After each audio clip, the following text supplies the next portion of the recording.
First, I just want to thank everyone for coming out today, for supporting the Black Heritage Trail of New Hampshire. We appreciate it, and we know it's needed and wanted. It's evidenced by the fact that you're in this room and filling this room up. So again, we appreciate it. Just a few things about the Black Heritage Trail of New Hampshire. And I'm going to keep it really short for many reasons. The first one is I want to get away so that I can hear what the panelists and the moderators have to say today. But in short, just a little something about the Black Heritage Trail of New Hampshire. And I was looking at the mission statements and other things, but I just decided to just look at the words of our executive director, Jerry Ann Bogus. And she said the mission is to share the stories, create bonds of understanding, and engage hearts and minds for stronger, more inclusive communities. And, although it's the panelists who are here and sharing their stories and giving us glimpses into their lives, it's also all of us as audience members who help to make this a more empowered community, a more giving, a more civil community.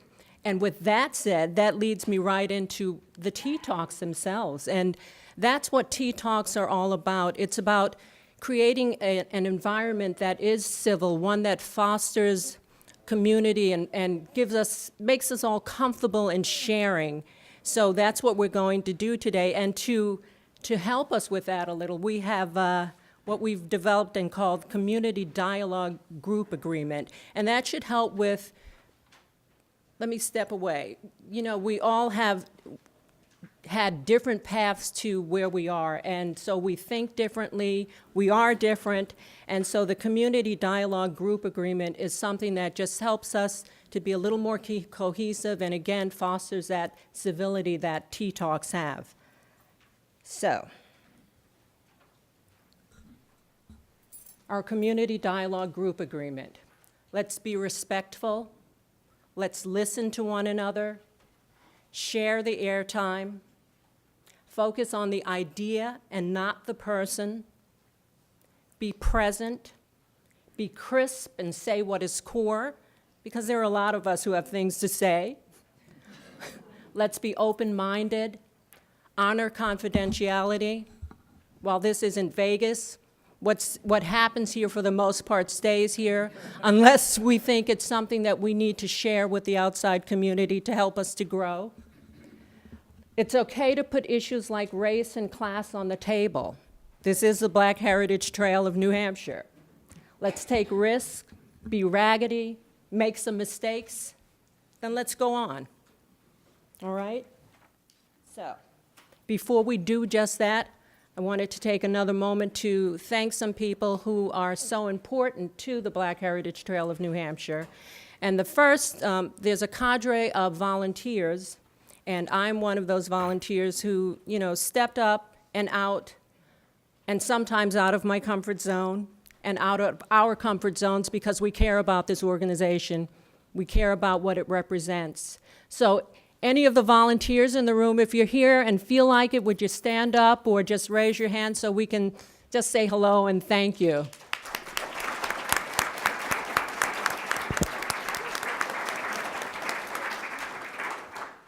Okay.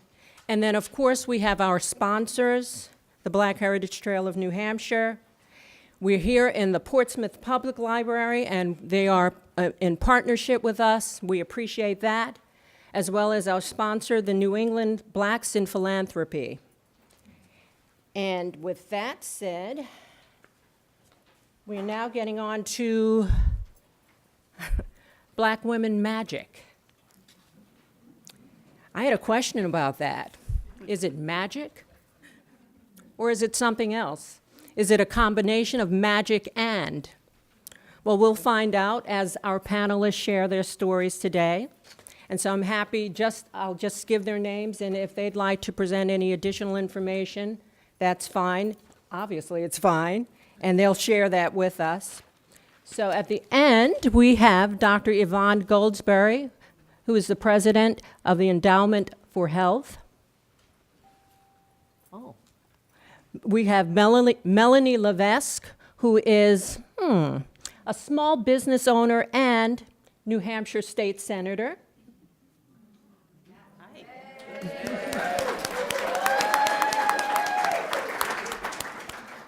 We have Nadine Thompson, who is an entrepreneur and president of Bedroom Candy Boutique Parties. Yeah, it's like, oh. And then our moderator for today's program is Robin Hackett, and she is an associate professor for women's study, in the English department and for women's study at the University of New Hampshire. And with that, let's get started.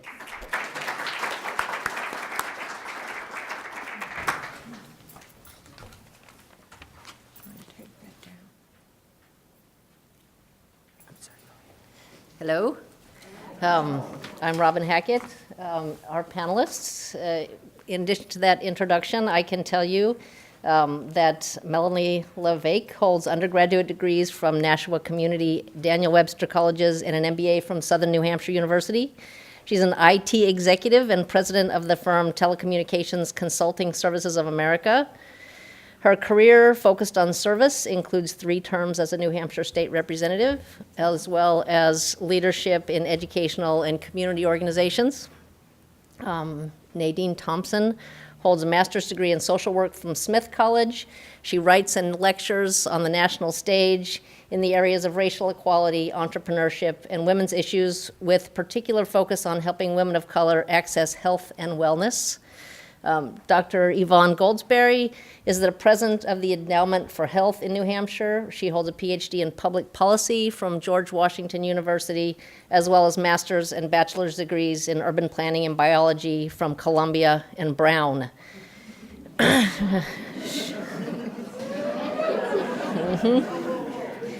She is nationally known for initiatives that have resulted in changing the healthcare delivery system in ways that improve access to healthcare for the most vulnerable among us.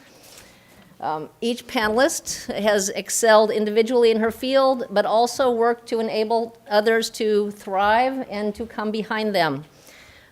Collectively, these panelists inspire me to observe that white supremacy and patriarchy, although lately in the news, are not especially new or interesting. What is vital and interesting are the cultures of resilience and resistance that Black women have developed, including abolition, to civil rights movements, to Black Lives Matter,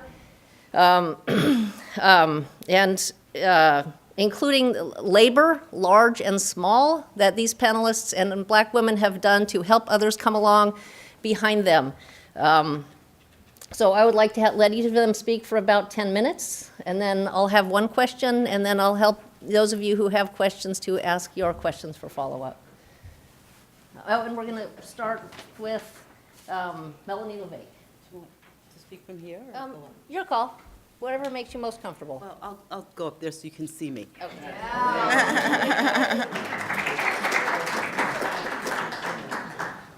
Okay, good afternoon, everyone.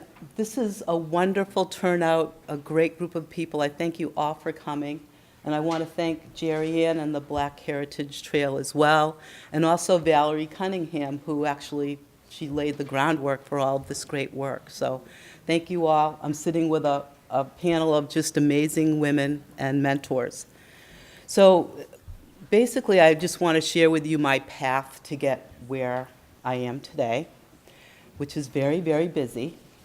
But, for me, it starts with my parents, Rupal and Betty Perkins, who moved from Ohio to Boston, Massachusetts, and that's where they finished their college. They had already graduated from college, but they continued their college in Boston. My dad went to MIT, and he studied to be an engineer, and my mom went to Beth Israel, and she studied to be a dietitian.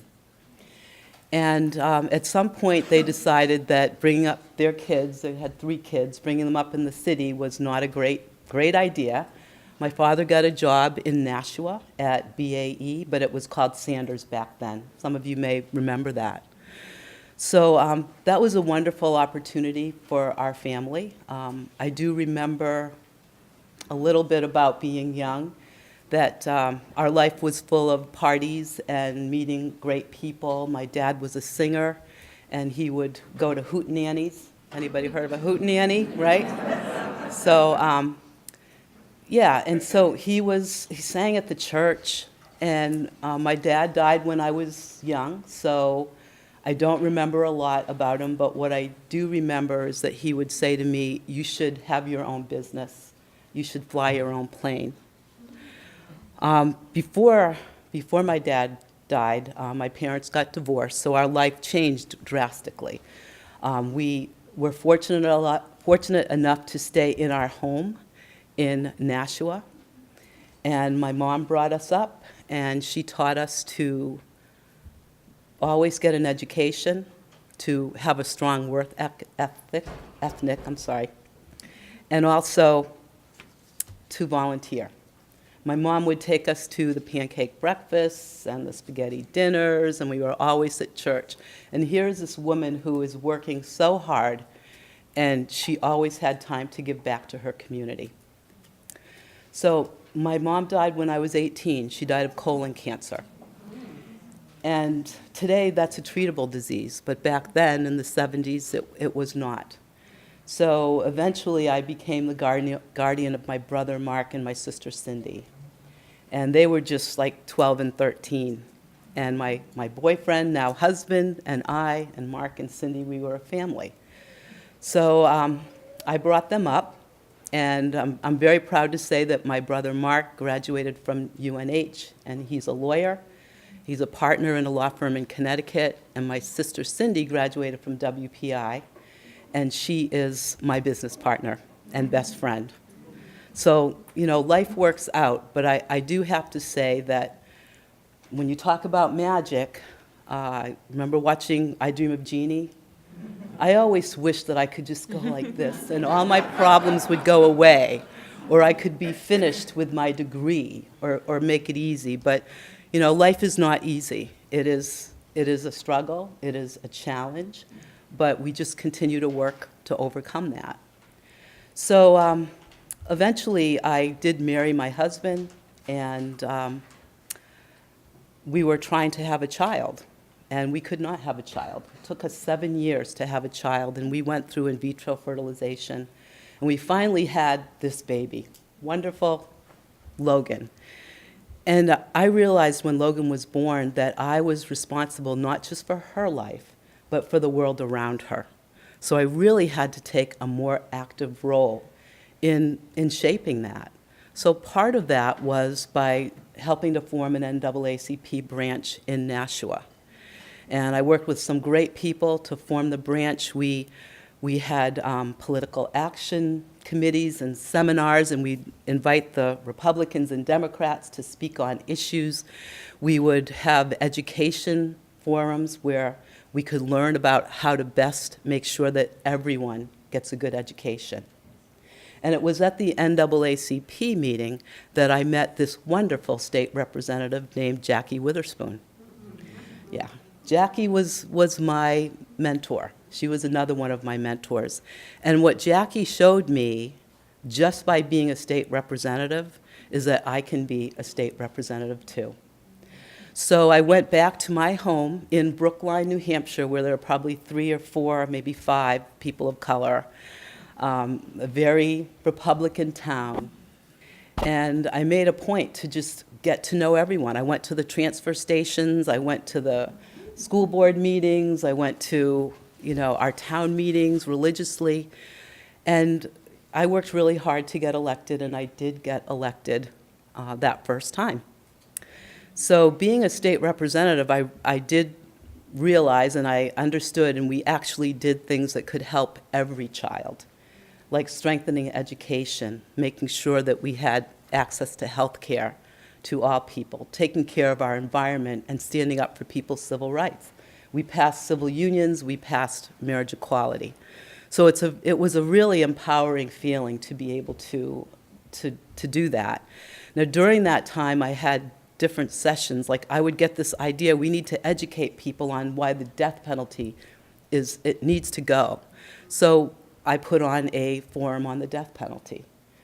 When I was at Digital, I'm stepping back a little bit, but when I was at Digital, I put on this forum about diversity, because we had a great forum called Valuing Differences to teach us how to work together with people who are different. And so I thought we've got people that are Indian, from India, we have African American people, we have white people, we have all these different people at Digital. Why don't we have a forum so that we can all get together and, get to know each other and know that there's a lot more that we have in common than different. So I would be doing all these things, and at times I was wondering, why are you doing this? And people would ask me, where is this leading to? And I didn't really know where it was leading to. But eventually, after serving as a state representative for 6 years, on and off, an opening came in our district to run for state senate. And I asked my senator, Peggy Gilmore, who was just an amazing senator, I asked her if she was going to run. And she said no. So I got a, gulp in my throat, and I said, okay, Melanie, you're going to have to do this. So I ran for state senate. I got to know so many people in my hometown of Nashua. And fortunately, I won that race, and I'm so honored to be able to serve with people like Senator Waters, amazing people who care about families, who care about our earth, care about education. So, there's a lot in between this, but I think I've given you the highlights. And the point that I wanted to make is something that Martin Luther King said, and that was that you don't have to see the whole staircase to take that first step. And I realized that that's what I was doing. I was taking that first step and that second step, and here we are, probably midway on the staircase. But who knows? So thank you for being here today, and thank you for listening.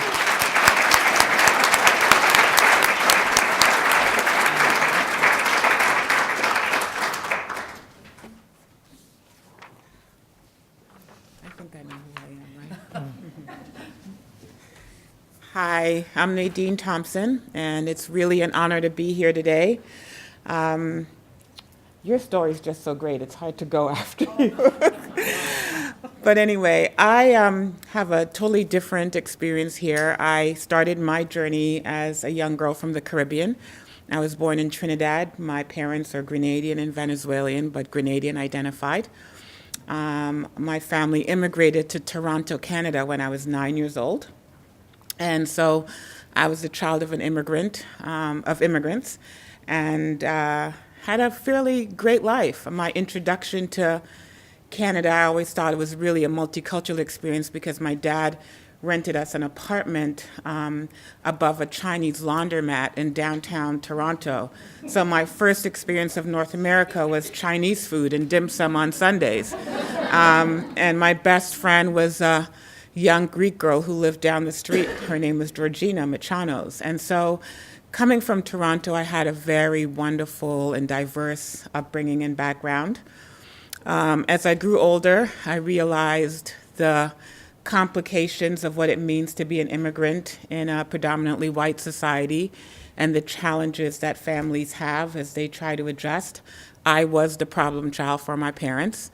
I was the one that assimilated much more than my brother did. I wanted to date and do everything all the white girls wanted to do, and my parents thought that was just hearsay, so it was crazy.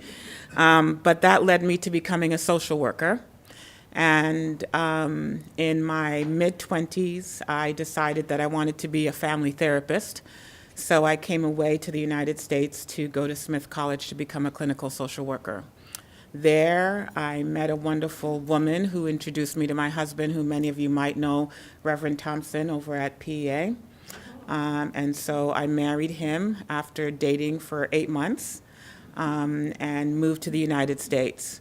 And somehow I thought Exeter, New Hampshire was going to be like Toronto, but I'll tell you the trick, though. Every time I came up in the 8 months, he brought me to Portsmouth, and we'd go out to eat around here and hang out. And so he really duped me, because I thought Portsmouth was like Exeter was like, I kept connecting the two until I moved to Exeter, and I realized there's like 3 black women, Jackie Weatherspoon next door, Vivian Brown next door, and that was it. And so it was interesting because I worked in Manchester doing child and family therapy for a while.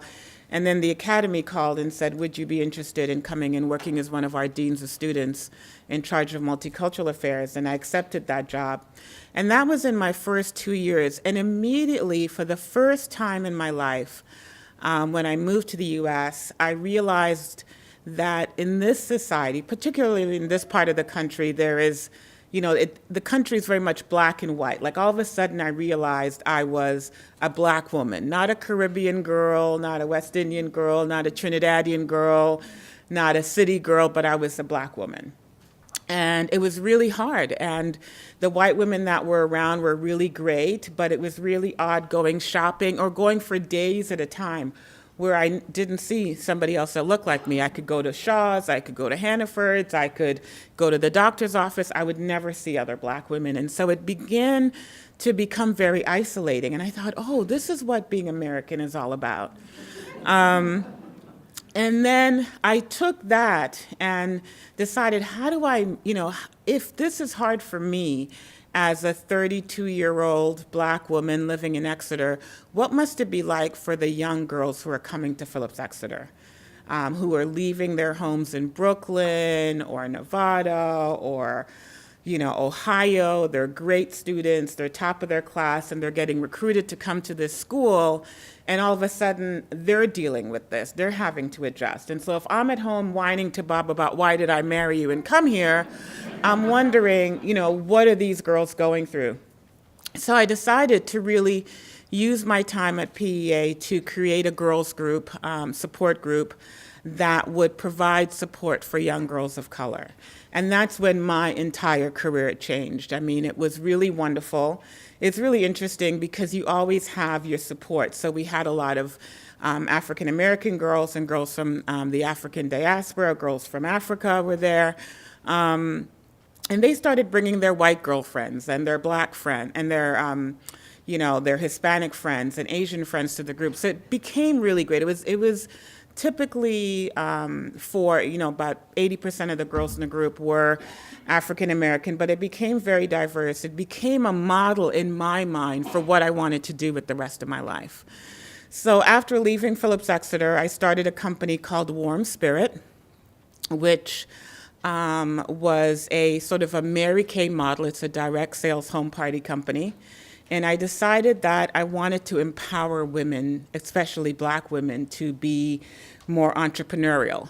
When I was working as a therapist, what I saw with women, and what I saw even more so with black women, was that the core of many of their problems was finances.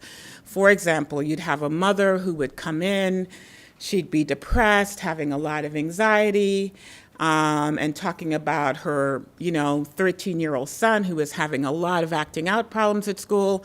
And when you narrowed it down, here was a single mom working really hard, or sometimes married, but they were working at low-paying jobs. And then out of that, they'd then work nighttime, pick up another shift in the evening, pick up a shift on Saturday, pick up a shift on Sunday. So here these kids are sort of not having as much support, not being able to afford the things they wanted. And I thought, what if these women had access to more finances? What if they could see the benefits of being entrepreneurs? What if they could use the Avon and Mary Kay model to supplement their income? What if they could do a home party rather than going to work at Macy's for the entire weekend and leaving their kids unsupervised? So I took all of those concepts, plus health and wellness, teaching them to take better care of themselves, get their blood pressure checked, get their pap smears, do all of those kinds of things. And we started this company. I started it in the basement of Ewald Dorm at Phillips Exeter. And we just built this company to the point where by 2006, we had over 30,000 women across the country who were selling Soul Purpose. It was at Warm Spirit. It was really an amazing story. We made the cover of Black Enterprise magazine, and people kept saying, "You do this in Exeter?" And I'm like, yeah, it's one of the things of not having anyone knock on my door. There's a lot of magic that can happen in Exeter when you're left alone. So I created this company. We were doing about, $2 million a month in sales, 30,000 women across the country, supporting other entrepreneurs in India who were making our journals, Black women in Africa who were making our shea butter. It was just I employed women in New Hampshire to sew products for us and to do a variety of tasks for the company. It really was an amazing experience. And what it came from was that initial experience I had of how do you turn a negative, or how do you make lemonade, as Beyonce would say, how do you make lemonade out of lemons? And in doing it for myself and then doing it for the girls at the academy, I was able to help over 30,000 other women. That company ended, and then I started another company called Soul Purpose, which still exists. And we've been doing a lot of the same model. 4 years ago, Candy Burris, who's one of the housewives of Atlanta, called and said she was starting her own home party business, and would I be willing to come and help her? There's only 3 Black women in the country who've ever done home party businesses. And so she asked, would you do this? And she said, where do you live again? And I said, Exeter, New Hampshire. And she said, oh, okay.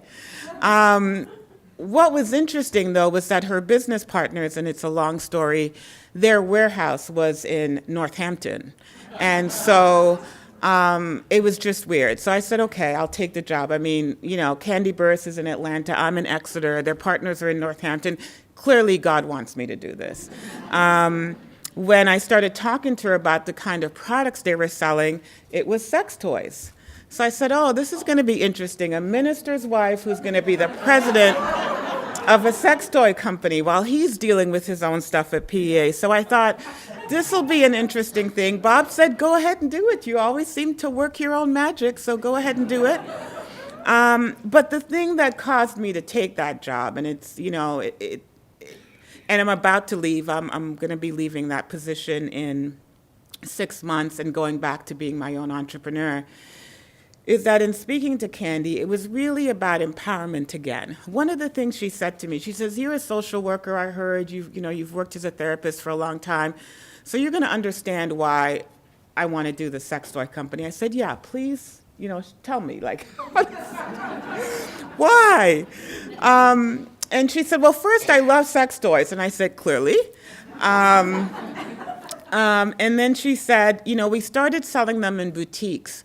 And then women started calling because they'd see it on the Housewives of Atlanta and say, how can we get these products? And so they'd have to get to these boutiques, and women would say, can I sell for you in my town?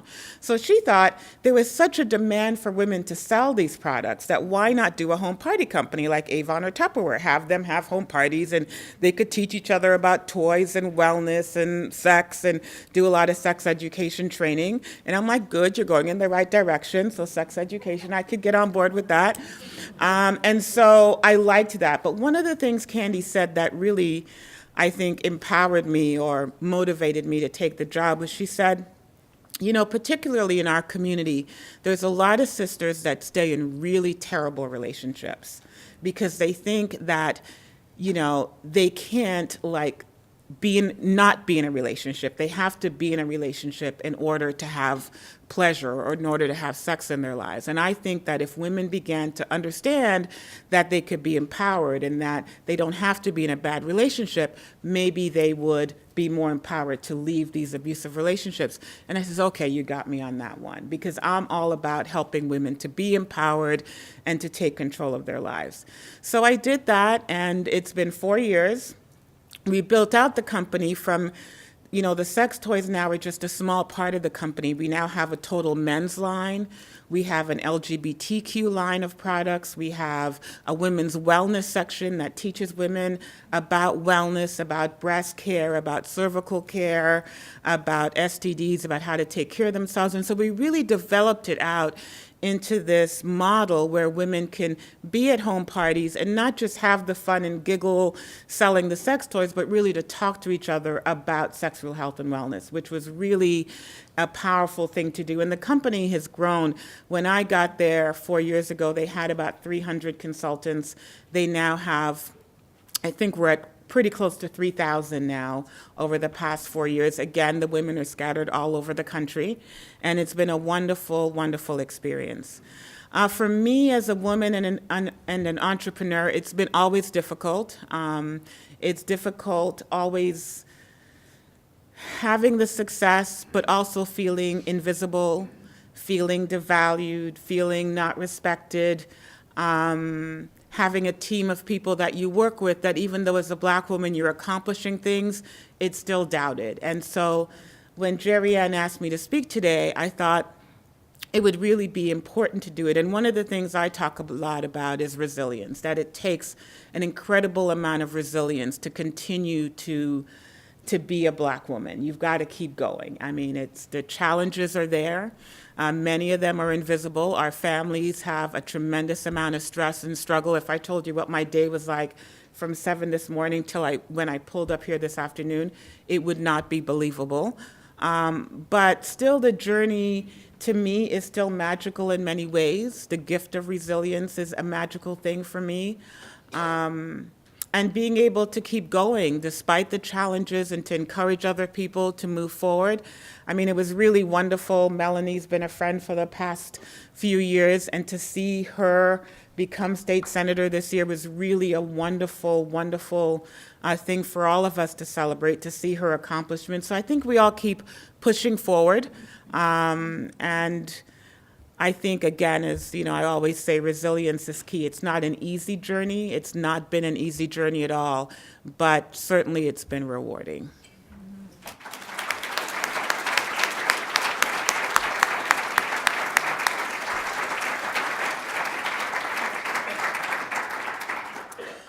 So, you go that way.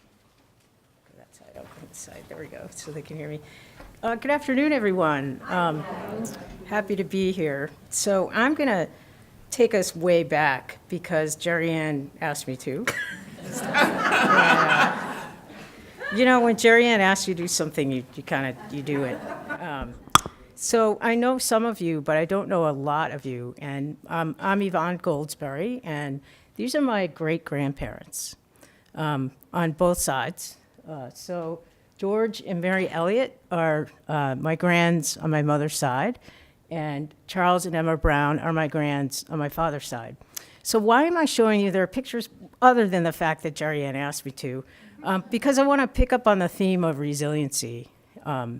These four folks had very different paths to become me. And they were resilient, committed to education, and committed to hope for the future, even if they didn't know what the future looked like. They didn't know that I would be here, the head of a prestigious nonprofit in our state. I can tell you a little bit about the Endowment for Health in just a minute, but I also want to tell you that these four folks came from very different parts of the country. So George and Mary Elliott are farmers in Oklahoma. And they are direct descendants of slaves in the mid to late 1800s. George's parents got married right when emancipation happened. And George, you can see that George is kind of a pardon me, but like a light-skinned brother. And actually, he carried a burden his whole life over the fact that he's actually the son of the slave master that his mother worked for. Mary is half Indian, half African American, and also a direct descendant of slaves from Oklahoma. But they were committed to education. They end up having 7 children, one of which is my mother's mother, my grandmother. My grandmother went to Langston University, which is a historically Black college in Oklahoma, gets 2 master's degrees, ends up teaching there, marries a guy who, I'm not the first Ivy Leaguer in my family. So my grandfather went to Cornell, studied agriculture, ends up working at Langston with this beautiful wife that he met. They then have my mother, who ends up graduating from Langston quite young because my grandmother, teaching in the grammar school, wanted both of her daughters in school at the same time. So my sister went to school early, like many people did in her age group. I think she was 4 when she entered grade school.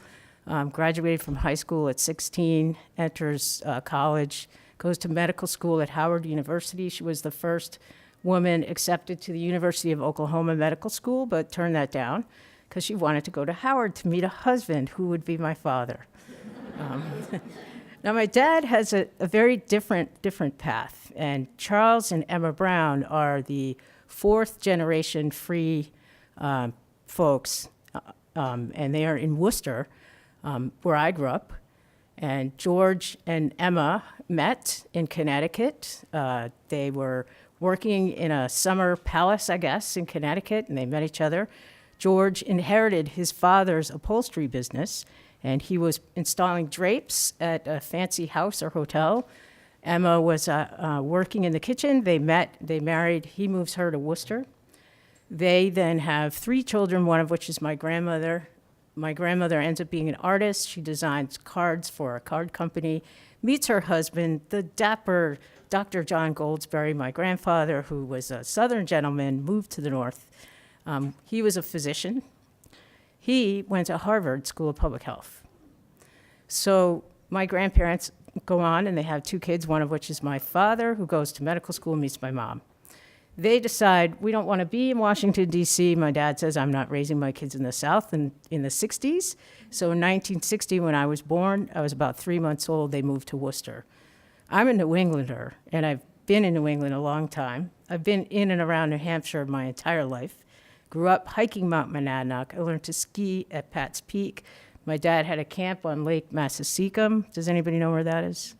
Yeah, it's the coolest lake in the state. It's undiscovered, but it's deep and really neat.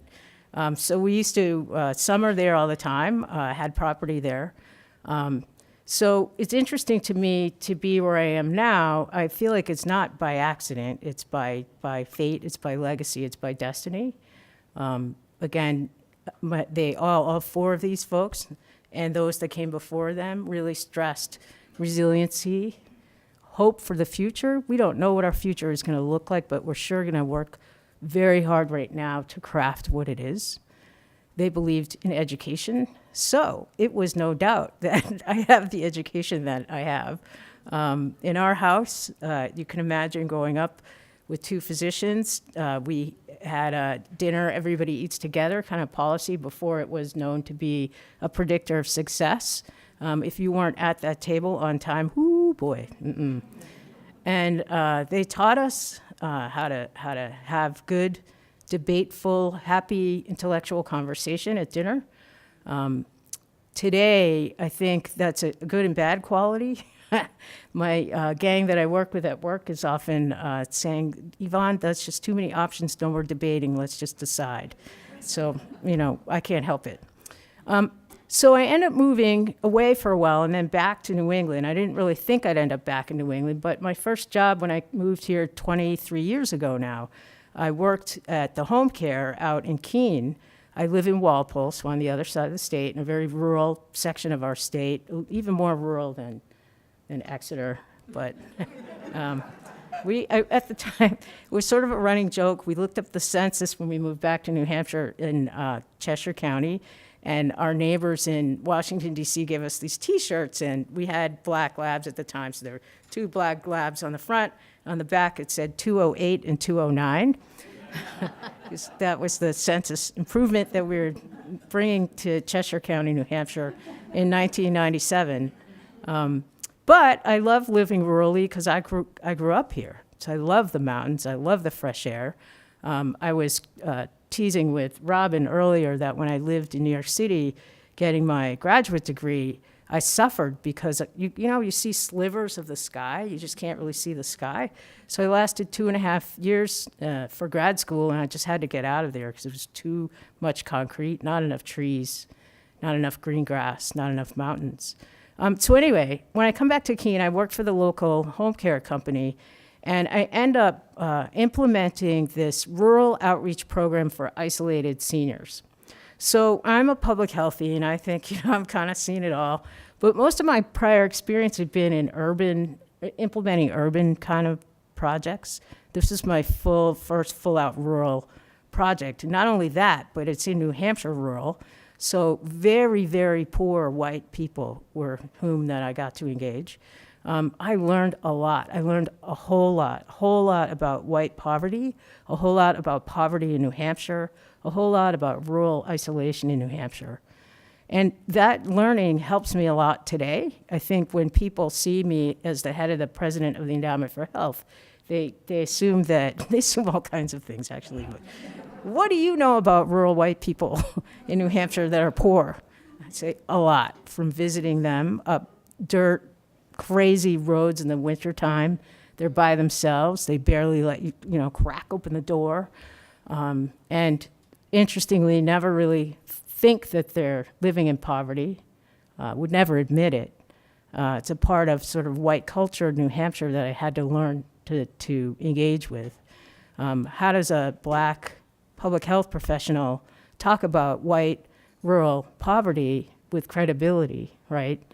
But I did it, and I learned a lot. So then I moved to the Department of Health in New Hampshire, which was another great experience. I got to see the entire state that way, working in the Emergency Preparedness Department, working on community resiliency of all things, a trait that I think I inherited from a long time ago. I then go to Cheshire Medical Center, where I was 10 years, moving up from the Community Health Department up to be Vice President of Population Health. Again, an interesting experience, not just to be sort of a first black person in that seat, but they never had a VP of Population Health before I took that job. So I was the first person to do that work, which for a hospital in New Hampshire is pretty expansive.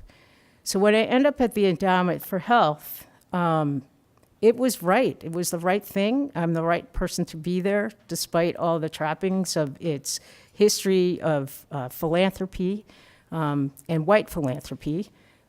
Philanthropy, as you know, is often felt like it's charity.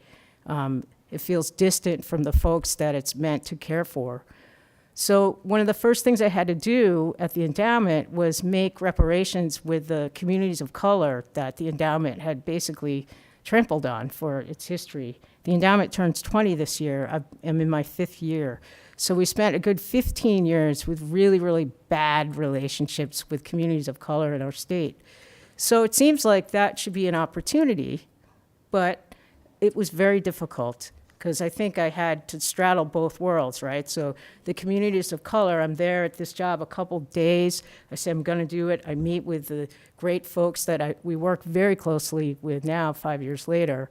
And I hear horrible things that our organization did, how it didn't include anyone, how it gave little bits of money to the communities of color and all the money to UNH. how we, it's true, how we sort of hoard money, how hard it is to get money. See, when you're in philanthropy, you walk around with a knapsack of money on your back all the time. So you walk in the room and people are like, oh, there's the money. Yeah, let me go have some of that. But it turns out it's not that easy to give money away. And when you've had a history of not being very good at sharing with all of our communities, not just the endowment, but in our nation, we don't share wealth very well or easily. We have lots of traps and trappings that get in the way of our being able to put money where we think it needs to go.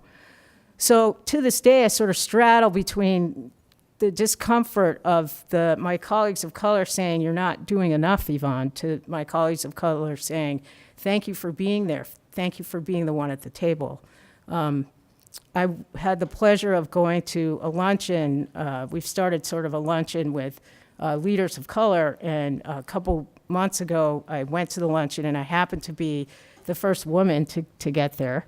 And there was a table, and there were 15 black men at the table, and me.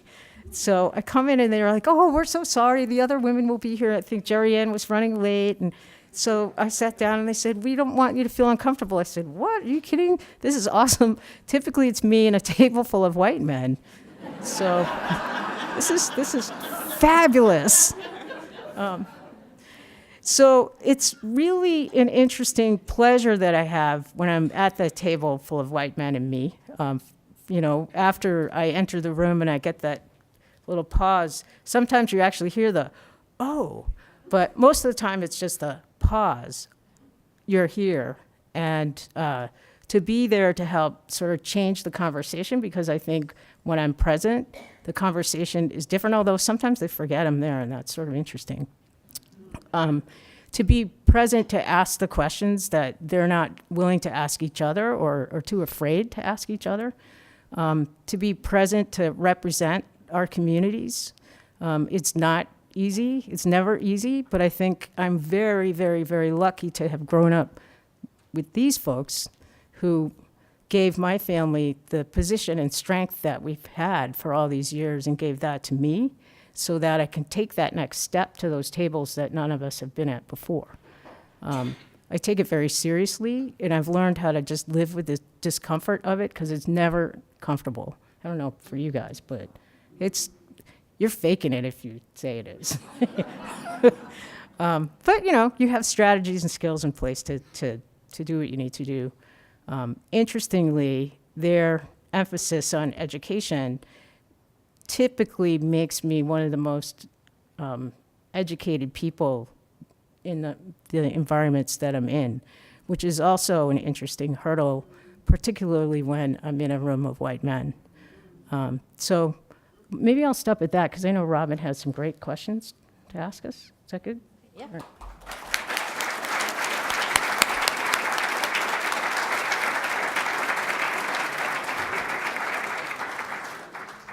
I think I'll stay here. If that's not working for somebody, holler and I'll stand up. Thank you all very much for those talks. I want to start off with a question, and you can all engage it, and then also to invite questions from you all. I'd like you to respond to the phrase "Black Girl Magic," which has been controversial. It's meant to celebrate the resilience and of black women and girls in the face of adversity. But also it has echoes of an old archetype of strong black women who are impervious to pain. And that's obviously an archetype that is hazardous to follow. So I'm wondering if any of you or all of you one at a time could respond to that phrase and how you see it being used. I'll go first. So what I thought about when you said magic was not, okay, it's not so much about anything that I've done, but more about the relationships that I've been able to develop.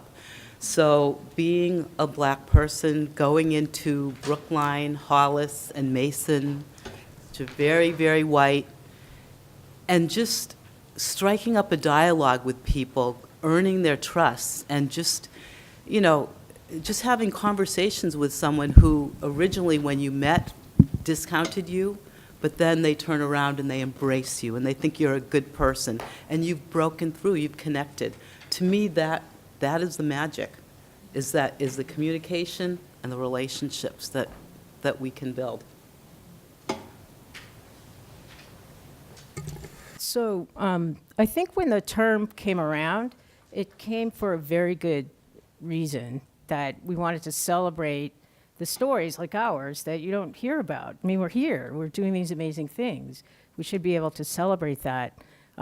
Unfortunately, it has the flip side to it where it seems like, it discredits the energy that resiliency calls for.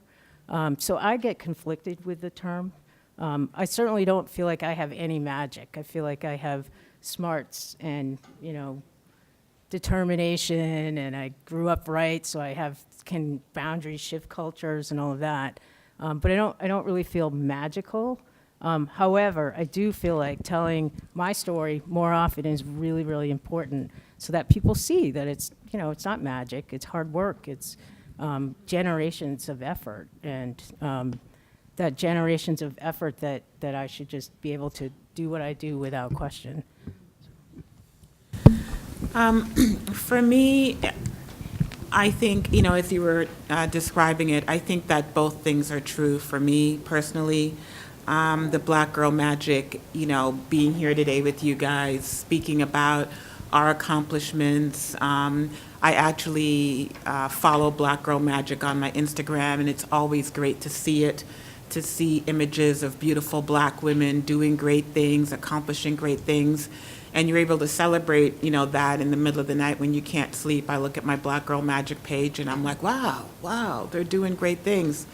But I think for me, in addition to that, what also is true and unfortunate is the ambivalence of all of that and the other side of it, which is the old ARC stereotype. And I think part of what I do and part of how I cope is with that feel no pain. Clearly, that's not going to hurt me. Yes, I'm strong. Yes, I'm resilient. All of that. I think I am guilty of doing that as a coping mechanism for myself. And so I think that both things are true. To me, that's part of the magic, but it's also a tremendous part of the pain.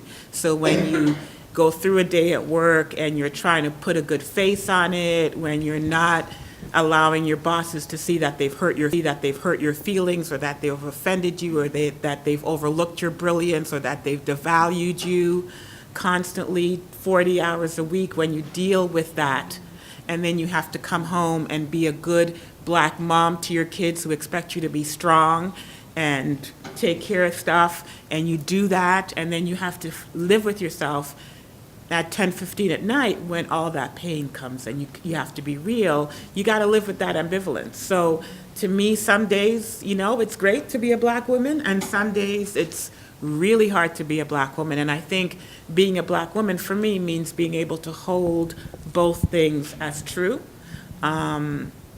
And like, I cut off my daughter's cell phone today, she's going to suffer a little pain, And so to me, it's, I think to me, the resilience is there, but it's also holding both things all the time, and going to bed and trying to get up the next morning and put the nice Black girl spin on it, but then knowing at night you've got to wrestle with the pain of the day. So, sorry. Thank you. Are there questions from any of you that you'd like to address to any one panelist or to the panelists altogether? Yeah? My mother had a high school education. My dad had an 8th grade education, and he worked in the shipyards. Both my brother and I were executives at large corporations, and I wasn't involved in anything but furthering my career. And in 1962, things broke out in Newark, New Jersey. There were National Guards in a house that I used to live in when I went to school in Newark. I was a block away from Central High School, and yet I wasn't involved in any of the Black stuff that was going on. I had Black neighbors. I lived in an apartment near the school for a year, and I felt safe there. But I wasn't involved, and then I didn't get involved until my youngest daughter was 17, and she told me she was a lesbian. And I got involved in that lesbian movement. But you folks are highly educated, a lot more than my brother and I. We both have bachelor's degrees.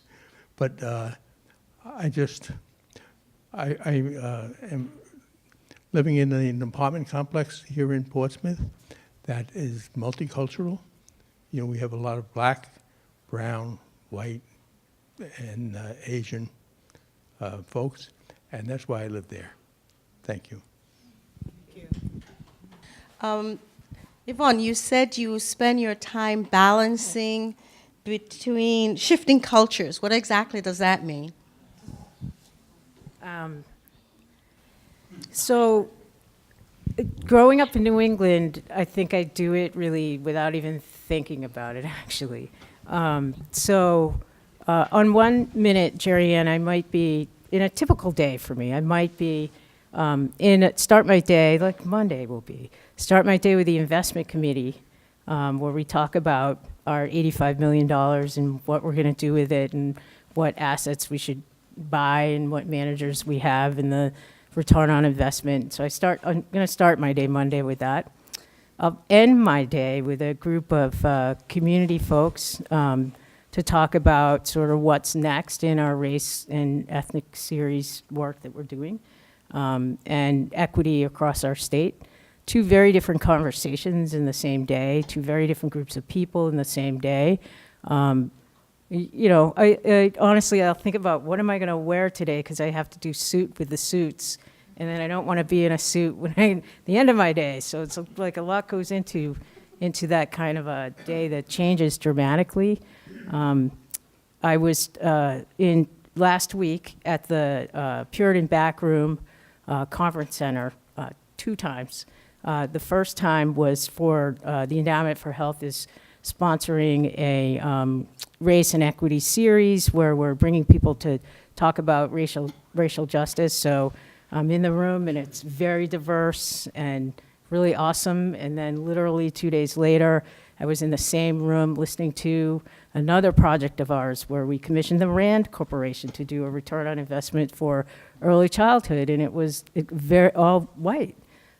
So to just have to be in the same week in 2 very different environments and feel okay about that, kind of know what my role is, I'm this that day and this the other day, be able to flex how I talk, what I sound like, so that the people around me, I mean, I haven't really changed myself, but I probably have a slightly different flair with the investment guys than I do with my friends in the community. So that's what it's like, Jerry Ann. Hi. So you spoke to some about health and just talking about what it can be like to be, dealing with not always being appreciated or seen, and how that kind of wears. And I'm really interested in if you could talk about kind of how that plays into the health of Black women. My personal opinion is that health is very important right now in terms of the equality between people on like a national level and also internationally. I'd like to hear more about what you think about that for Black women. I think that it affects us greatly. The number one killer of Black women, I would say, would be heart disease, high blood pressure. Black women are diagnosed much less, I guess, than white women with many cancer ailments, but we die at a faster rate because of lack of health benefits and care. And many of us struggle with our weight. A lot of that, I think, is an issue around anxiety and depression. Many of us are good girls, and so rather than drink or smoke a cigarette, it might have been better to eat a muffin, and then you end up wearing that muffin. But, my girlfriends in high school were getting high after school, and I went home and made dinner and made, a variety of cakes and cookies, and that meant to my parents that I was behaving myself. Well, you end up with an addiction to sugar.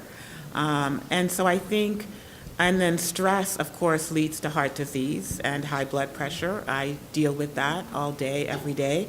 And so there are the drawbacks. I mean, you can't, one white doctor in Exeter told me, it's hard to be a successful white man without having tons of ailments around the same things: high blood pressure, anxiety, depression.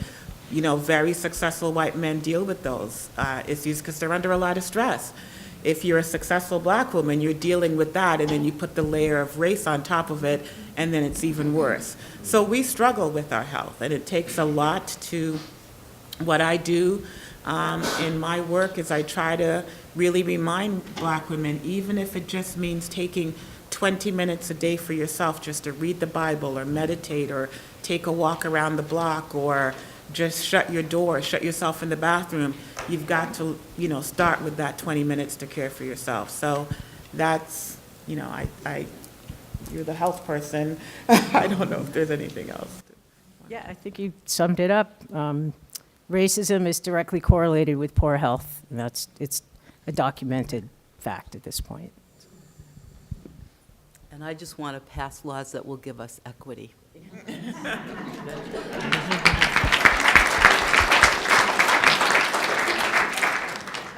just observe that in addition to caring for yourself, what I see here is people caring for each other. And that can also push back against the effects of racism and stress of all kinds. Hi, I'm Shari Robinson, and I'm the director of the Counseling Center at the University of New Hampshire, and I've been here 7 months. So thank you so much. I'm really resonating with this on so many different levels. And very much similar to the last question, can you all speak to this concept, this construct called minority tax, especially as women of color, as Black women, that we show up a lot of times that we're the only ones in those spaces. So there's a whole nother layer of whether we call it tax or responsibilities or commitments or added responsibilities. Can you all speak to that, please? Well, I can speak for myself that we are expected to do a lot, and we're not people that typically say, oh, I can't handle that. So we put more and more on our plates. And it's not that the women aren't there, but I think that we're multitasking. But I also think that we need to make an effort to be there, because when we are there at these tech events, then people can see that there are more people of color, and maybe they'll hire more people of color. When we talk to young kids about what we're doing, that gives those young kids a vision of what they can do as well. So let me know when the next meeting is. I will move something on my plate and be there. I think that speaks to everything. I mean, the tax that we pay as even successful Black women is that we're sitting here this afternoon. We could be hanging out with our girlfriends or reading a good book, but I think we feel that this is important, that we have something to share, that we have, our parents have paid a tax so that we're able to do what we do. And I think all of us feel very responsible to continue to do this work and to volunteer to talk and to continue to pay that tax for being who we are, and to hopefully pay the tax forward for our children. I do again say in my work that I say to Black women all the time, you can't continue to give to others if you don't give to yourself first. And it's a difficult, difficult lesson to learn for all of us. I'm still learning it. I'm in my 60th year, to try to remember that this evening that maybe I got to take a little bit of time for myself. If I ever going to crack open that Michelle Obama book my husband bought me for Christmas, I still haven't gotten to it. That will be a privilege, but I think that's the tax that we pay. So I would add that I wrestle a lot with something I call living in the black box. And what I mean by that is, Jerry, and this is wherever you are, doing presentations like this, where the focus is on being Black, is in living in the black box. So because of the work that I do now, we fund race and equity work. I show up I have talk about that, but that's not really my expertise. My expertise is health policy, so I know about hospital mergers and Medicaid work requirements and things like that. So really, when I show up and I give presentations, I prefer to talk about what I know about. I know about being Black in a lived experience. I've learned a lot about kind of the, I'll call it the science of racism, because that's kind of what it is, right?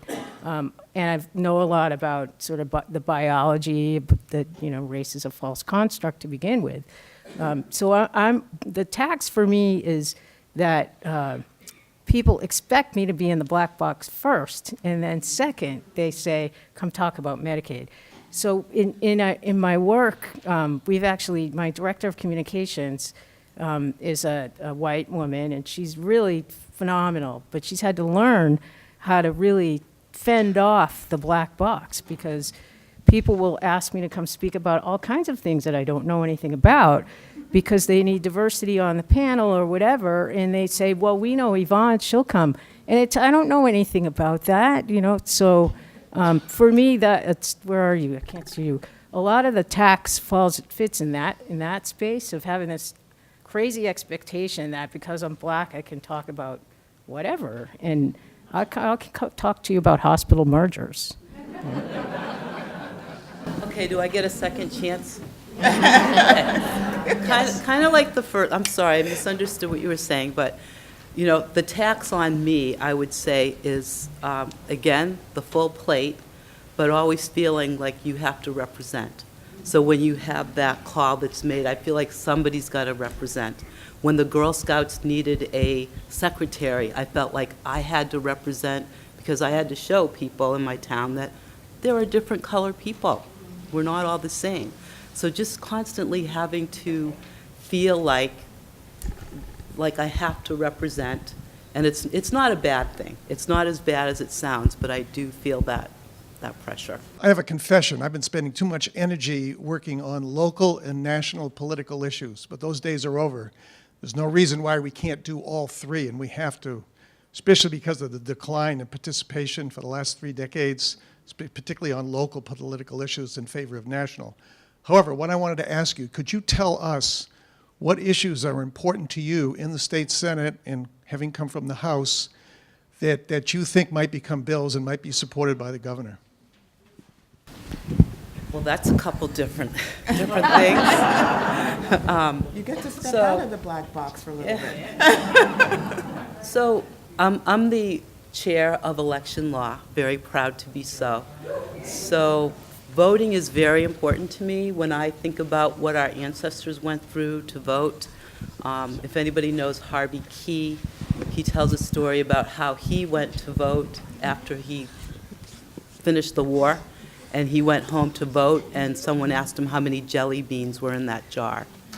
So that's voter suppression, and it happens everywhere. It happens in New Hampshire. And voting is fundamental to us determining what the policies are. You know, do we have someone who cares about education or not? Do we have someone who cares about our climate or not?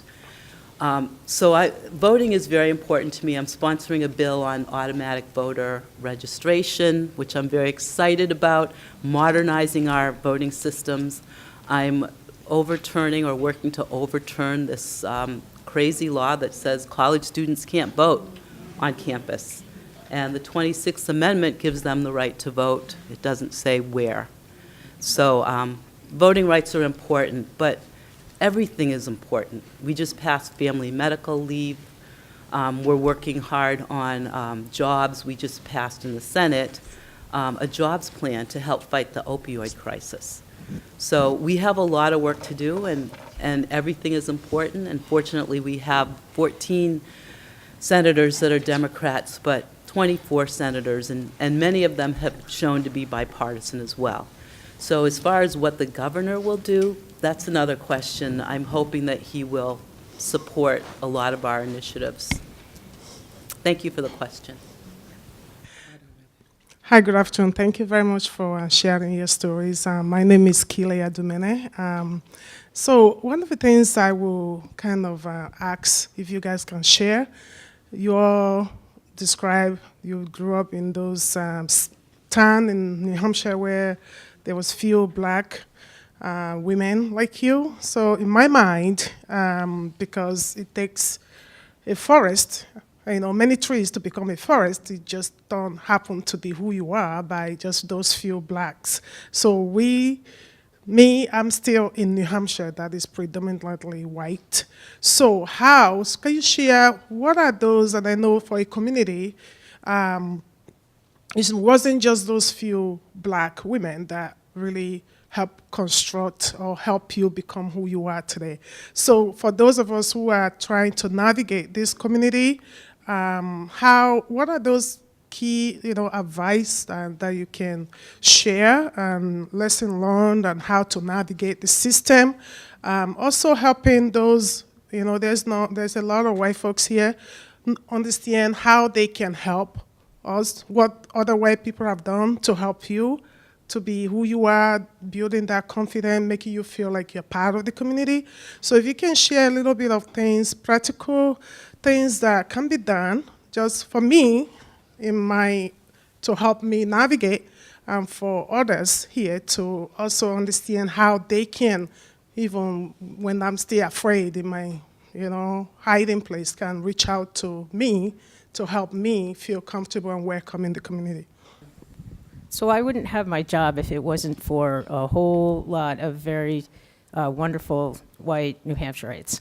I think it's a interesting thing, Keeley, because doors open and you have a choice to step through the door or not. And I certainly, there have been a lot of doors, or whatever metaphor you want to use, where I've said, ooh, I'm not quite sure about that, or turn them down.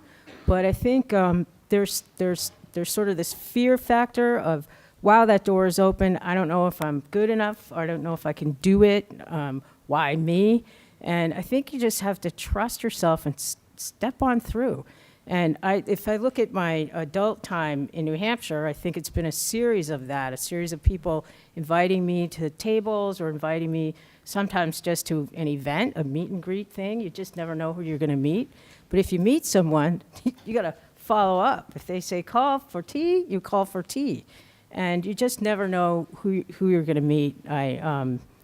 One short story, I was sitting next to a gentleman at a dinner party out on our side of the state, and the hostess was one of these folks that changes up the table after the dinner, right? So this older white man was sitting across the table from me, and I made up all kinds of narratives about how he was very wealthy, about how rich he was, and this and that in my head. And so he gets moved next to me halfway through the dinner. I thought, oh my God, I can't believe I'm going to have to sit next to this guy. I'm going to be bored. It's horrible. Why me? We start chatting it up, and he says to me, well, I was a major force in IBM and bringing people of color to work at IBM. Bet you thought that I never would do something like that. I was like, oh, smoke busted. So then I pop into my nice Ivy League words. Oh, yes, sir, I really, actually, yes, I thought that about you. So he ends up inviting me to his house to see his gardens that were these award-winning gardens. I mean, I never would have been to this incredibly huge garden in this beautiful place tucked outside of Walpole, New Hampshire, at this extremely wealthy man's house, had he not sat next to me and I not said, sure, I'll come see your garden. And we ended up being really good friends until he passed a few years ago. And he opened up all kinds of opportunities. And I just had to choke it and say, you're right. I did think all those things about you. I feel really strongly about that question. My experience, and as I've gotten older, as I look back on my life, it's my family, my black aunts and cousins have been very pivotal as family and support and the foundation of my soul. But the people who have made a tremendous impact on my life have all been white people at every pivotal point in my life. And so that, I think is an important thing, and I say that to my children. And recently, my husband went through a really difficult experience at Phillips Exeter, one where he was very misunderstood and very hurt. And Bob and I had spent our entire life at the Academy really working on issues of diversity, and particularly doing this thing of supporting all the black folks that came through and really being, mindful, that we had to be the black parents to all the new young faculty and to the black students and whatever. An interesting thing that I learned in these last 2 years was when Bob got into this difficulty, the people who came to our door, the people who called, the people who provided support both financially and emotionally, the people who picked up the phone and called every day were the white people.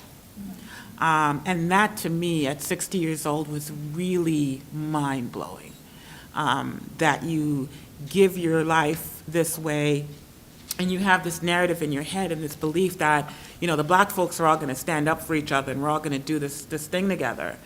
But if you make friends with white people and you really give of your heart and you step through those doors when they're open to you, and when you return that call for tea and you enter into authentic relationships with them as we ask them to do with us, it works. And so my whole narrative on race has changed because of these difficulties that God has put in front of us. But I think what I can say to you is that, nurturing those relationships with the white folks in our community, I think it makes a huge difference both for you and how you sustain and how you're resilient, and for your children, because it's made a difference for me. So I grew up in an all-white neighborhood in Nashua, and I found out when I was older that the neighbors had a meeting to decide if we should move into the neighborhood. And we actually got voted in. But I couldn't believe that. But we had a really great neighborhood, and one of my strongest mentors was Marilyn Solomon, who was a writer for the Nashua Telegraph. And her daughter was my best friend, so I would go to the Solomon's house for second breakfast when I was younger, and then when I was older, I would go to their house for advice, just tea and good advice. And she would always say positive things. Melanie, you got two things going for you. You're a woman and you're black. So you're going to find mentors in maybe surprising places. But I would say not to discount any of those relationships, similar to what Nadine said, but also look to your community. There may be groups that you can get involved in, and when they get to know you as a person, the color is just one of your enhancements. There's no barriers, but we have to get to know each other and talk to each other before we can knock those barriers down.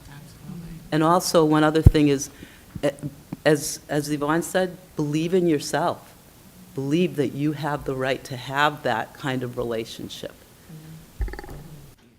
I'm wondering if you can reflect on the term people of color. Much of your comments have been from the perspective of your blackness.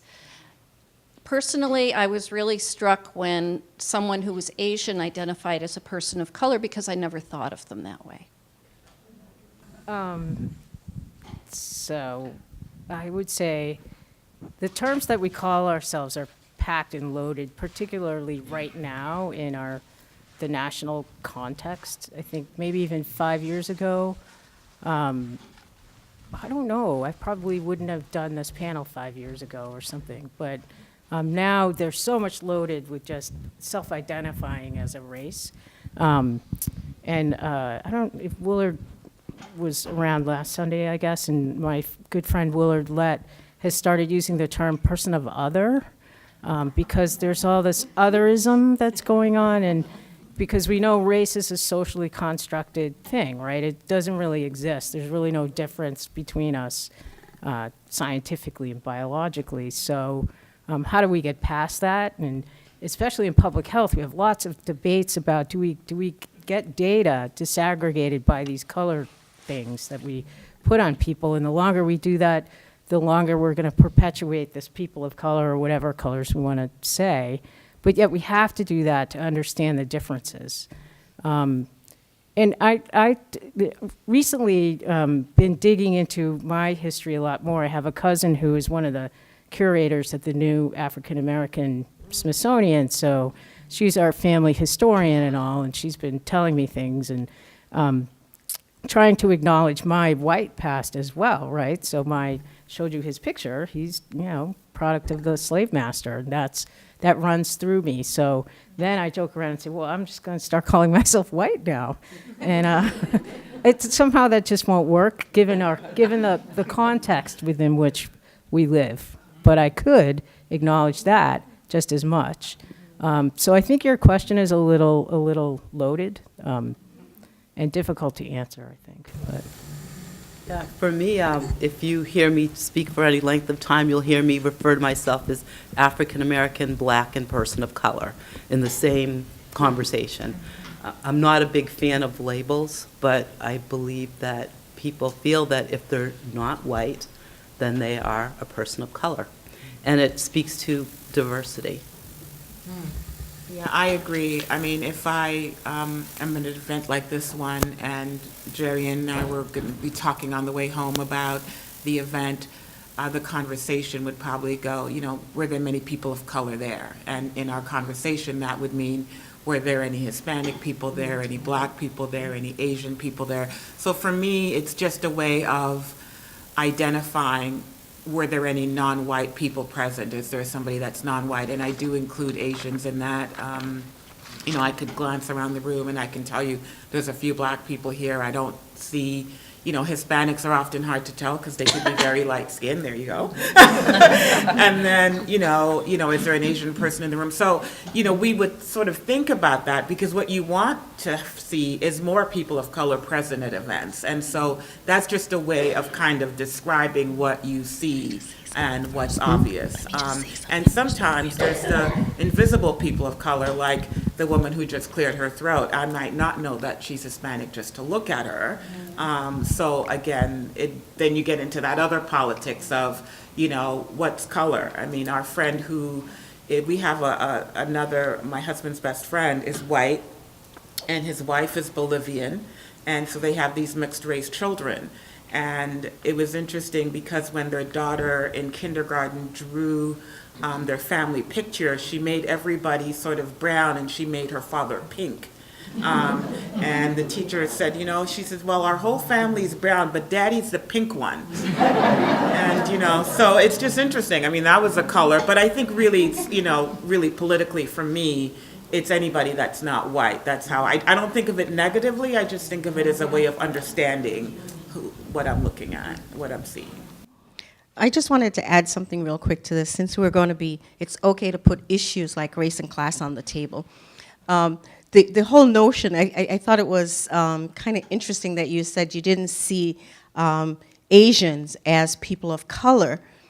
And that goes to our society where we put a certain group as the model minorities because they fit a certain stereotype that we say are closer to being white than it is to black. So it's just interesting, you know, that we move that group into a non-black or non-people of color category because we want to categorize certain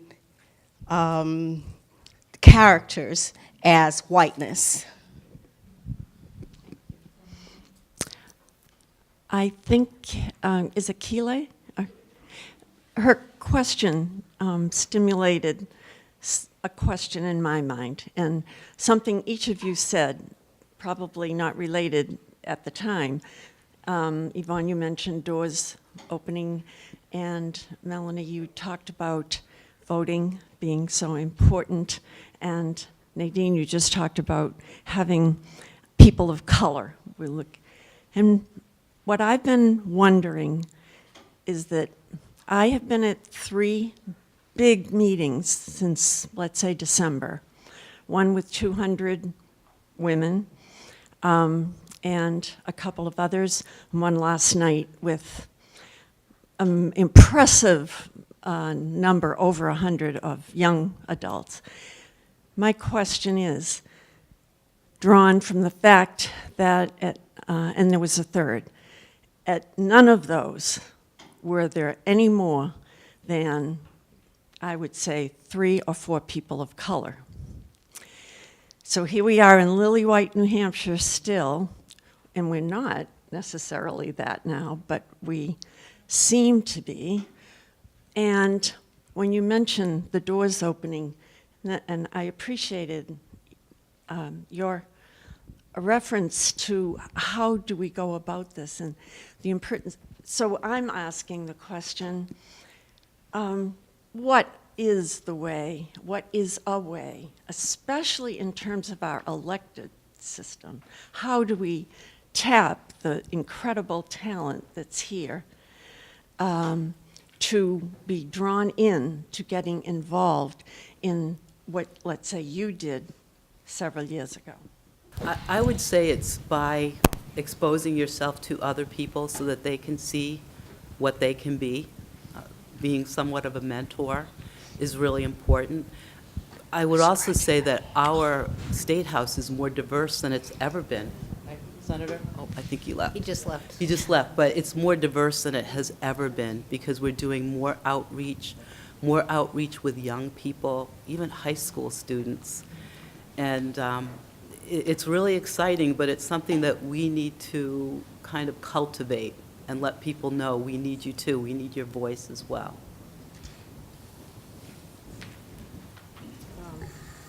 So at the endowment, we are sponsoring a leadership development program that's specifically working with up-and-coming people of color to serve on boards, commissions, and committees. One of the goals is all those commissions that you guys put out, to have a cadre of people willing and ready to step onto those. And I know from the commissions that I've been on, you get a really good exposure to the how politics happens in New Hampshire. So if you do that first, it's a good feeder ground to moving into serving. One more comment, though, I would make. I never underestimate the networks that people live in and how hard it is to break out of your network. So if your network is that the groups that you were at, that's who you're going to see until you put yourself in another network. So that the 2 days that I described, one being really diverse and the other being really white, it's because I live in different networks. So part of what I purposefully am working on is getting them to be a little bit more. So inviting a few of these to this, a few of these to this, and, to bust up some networks, because I live and work now on the nexus of that. But it's not easy, but we all can do that. So. Sometimes we self-isolate because there's just too much to deal with. If you're dealing with all these issues at work, you definitely don't want to deal with it in the afternoon when you get home. I have a problem with being identified as white because I'm Sicilian, and if you know anything about history, you know that there are many people in my family who are darker than the people sitting at the table. So I find it offensive that every single form I'm asked to fill out gives me a choice, and one of those choices is supposed to be white. And since I'm not, I'm Sicilian and very proud of it, I make it a habit to always mark other. And I think that until a majority of people start marking other on all of these forms, that is the only way that you will not be classified statistically and have all kinds of opinions pushed on you by the power group. So it's just a suggestion, and I wondered what you think about this artificial construct that you mentioned. I just can't be put in a box, and the assumption is that if you are quote unquote white, that you walk around with all of these feelings and stereotypes. And so I don't know how to maneuver that except to mark other. I just wondered what you think. Well, I'm with you. I just said I don't like labels. When I was a little girl, I used to say I'm brown, Anyway, my feeling is, for me, it's just, it's the path of least resistance at this point. But I have a daughter who is biracial, and so she would check other. And, it's a box, what can I say? I could suggest one way to help with that frustration and to try to think through this problem is to recognize that on one hand, as Yvonne mentioned at one point, there is no science to racial categories. There's only history and tradition and power and habits.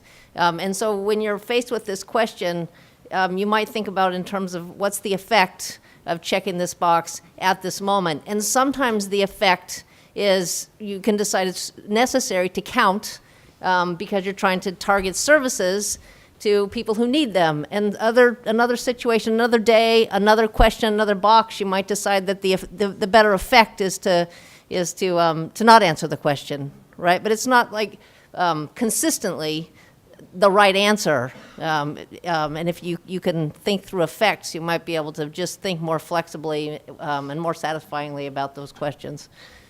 Thank you all. I want to just touch a little bit on what Keely was saying, where personally for me, I've been able to get where I have professionally because it's a two-way street. My relationships with women of color, Black women specifically, have taught me a resilience and a passion for this work that I don't think I would have had otherwise. So I hope that white folks see that there is just as much, if not more, value in having you as a part of their life. But I do want to add a question around sometimes I feel like, especially as a woman, that we have only so many seats that we can be allowed, and then there are times as a white woman I'm allowed to sit at a seat that should or maybe should be taken by a person from a community of color. And then how do we navigate that, knowing we only have so many seats available, and when to get up and give that seat and have the trust that they're going to come back and get you if the time is appropriate, or to assume that seat but know you that you're doing that, taking a seat away from someone else who identifies from a community of color. So I always say just pull up another chair.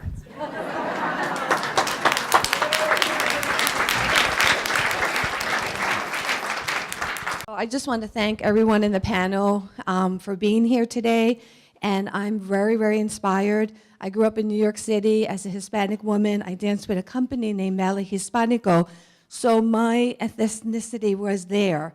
And now in New England, I choose when and how I choose to share that knowledge with people. But what I get to see is that we, as women, regardless of where we're from, we get to create and reinvent ourselves with who we are.